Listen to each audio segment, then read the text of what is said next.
Bore da gynhadledd. Gobeithio bod chi fel fi wedi mwynhau neithiwr os buwch chi'n y ginio neu lle bynnag arall buwch chi.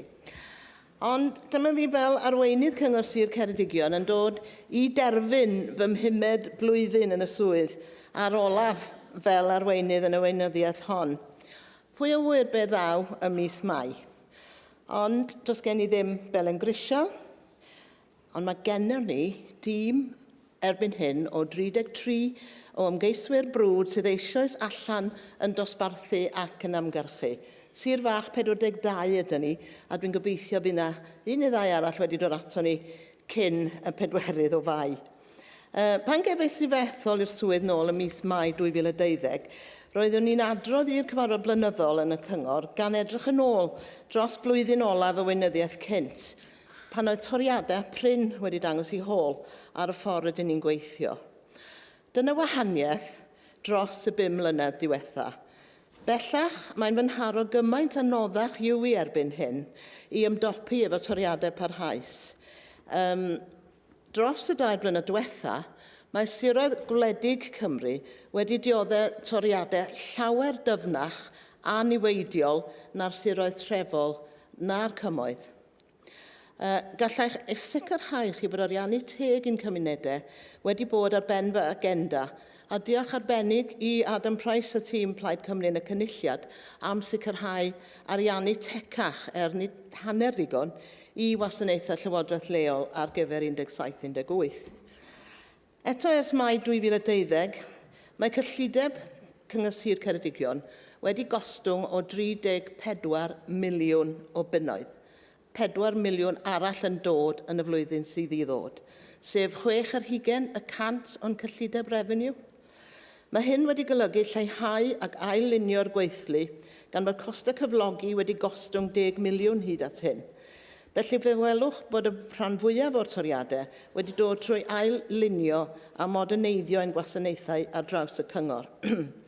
Ond fel sydd yn dod yn fwy amlwg yn ddiweddar, mae'r toriadau bellach yn bwrw ein gwasanaethau ar lawr gwlad, ac yn waith yn bwrw economi'r sir.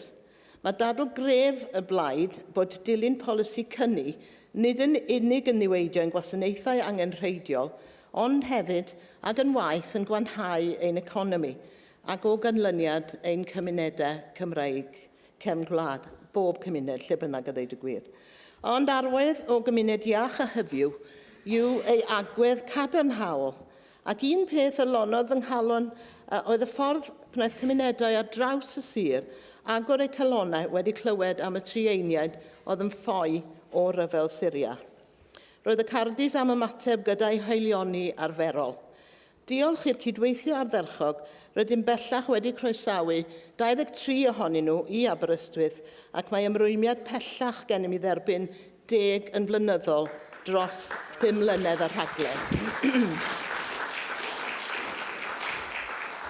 Un o brif nodau fel grŵp Plaid Cymru yn 2012 oedd trawsnewid y ffordd oedd yr hen drefn yn rhedeg y cyngor.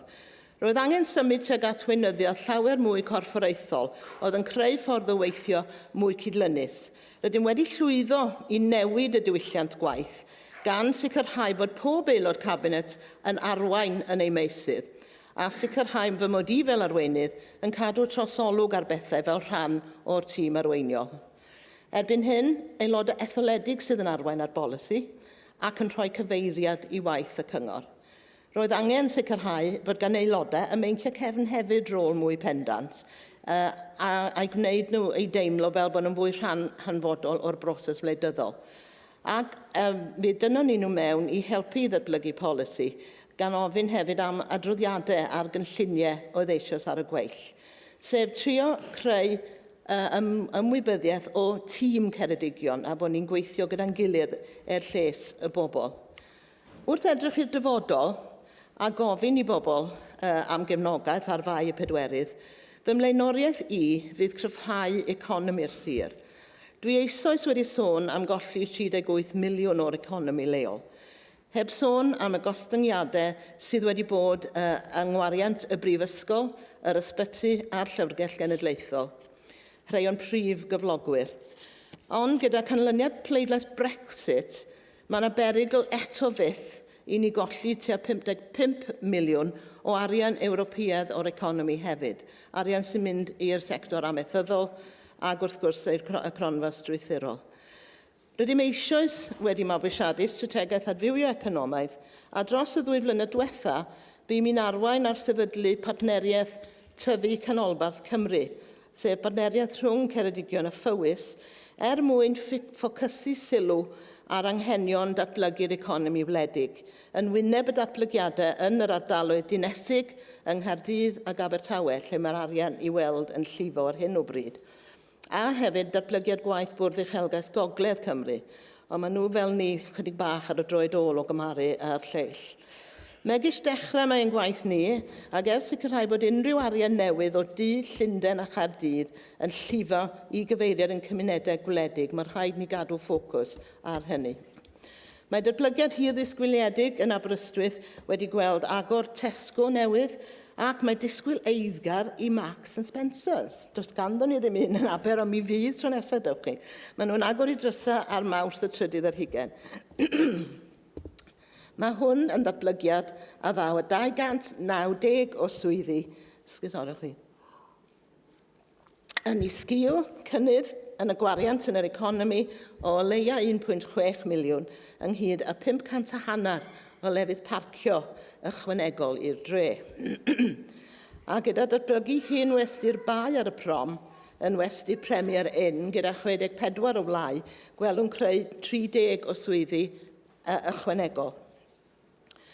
Lawr yn Aberteifi, ail agorwyd y castell ar ei newydd wedd, a mae'n werth i chi fynd am dro i weld a tyniad o safon uchel sydd yn hyrwyddo treftadaeth yr ardal ac yn dod â hwb mawr i economi de'r sir.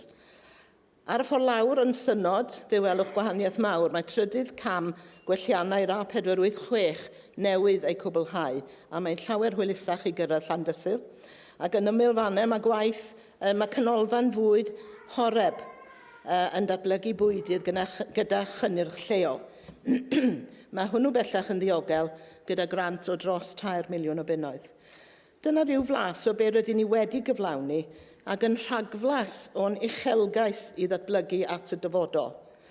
Rhaid i'n aelodau etholedig yn San Steffan ac yng Nghaerdydd cadw'r llyged barcud ar ddatblygiad strategaethau diwydiannol a digidol Llywodraeth Theresa May i sicrhau ei bod yn cynnwys elfennau sydd yn berthnasol i'r Gymru wledig.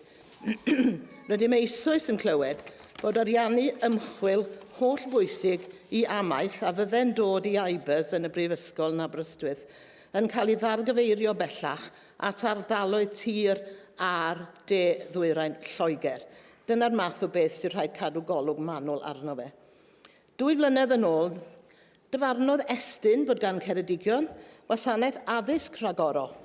A diolch i waith caled, disgyblion ac athrawon y sir gallwn ymfalchio yn y ffaith bod canlyniadau addysgol Ceredigion y gorau yng Nghymru, gyda 70% ohonyn nhw yn ennill 5 tygau a seren i ec gan gynnwys iaith a mathemateg.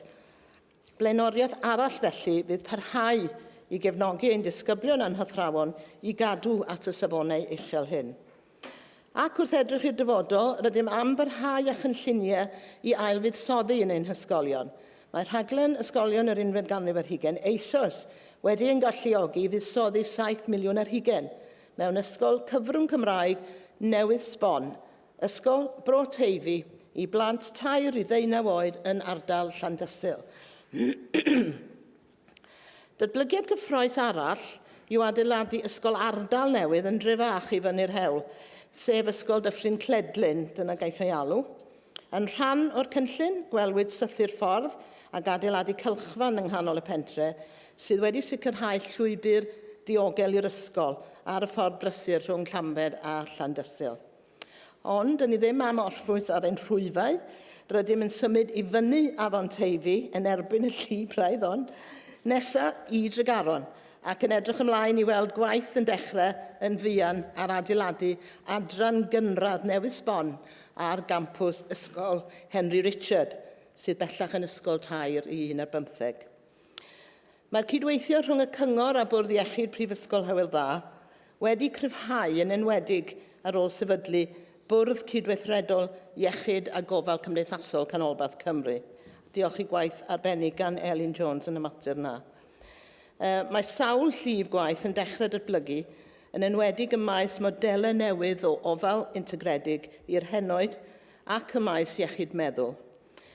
Penodwyd Cymdeithas 2 Canolbarth Cymru fel ein partneriad wrth i ni ddechrau ar ddatblygiad cylch Caron. Mae hwn yn enghraifft arloesol o weledigaeth a darddodd o amgylch bwrdd gwasanaethau lleol Ceredigion, ac y fydd yn creu campws a fydd yn ateb gofynion iechyd, gofal cymdeithasol a thai mewn ardal wledig.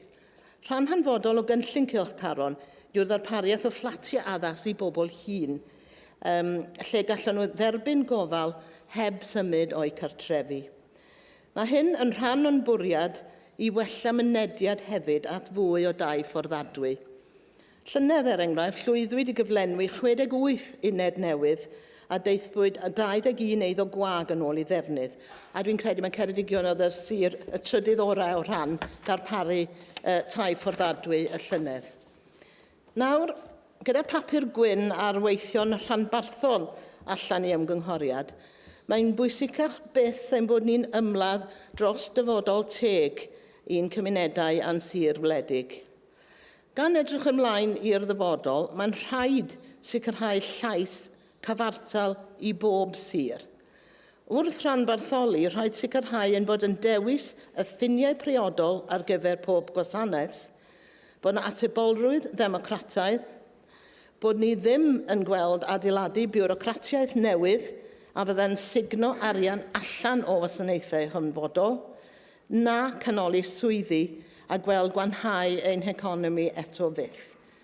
Rhaid cadw llywodraeth leol yn lleol a sicrhau bod unrhyw weithgaredd rhanbarthol yn addas i anghenion ein cymunedau gyda cynlluniau busnes cryf i'w cefnogi. Gallaf sicrhau yn etholwyr bod ein tîm brwdfrydig yn barod i arwain Cyngor Sir Ceredigion am y 5 mlynedd nesaf, ac i ymgyrraedd at y safonau gorau posibl dan amodau ariannol heriol iawn. Byddwn yn sefyll i fyny dros Ceredigion yn y cyfnod anodd hwn.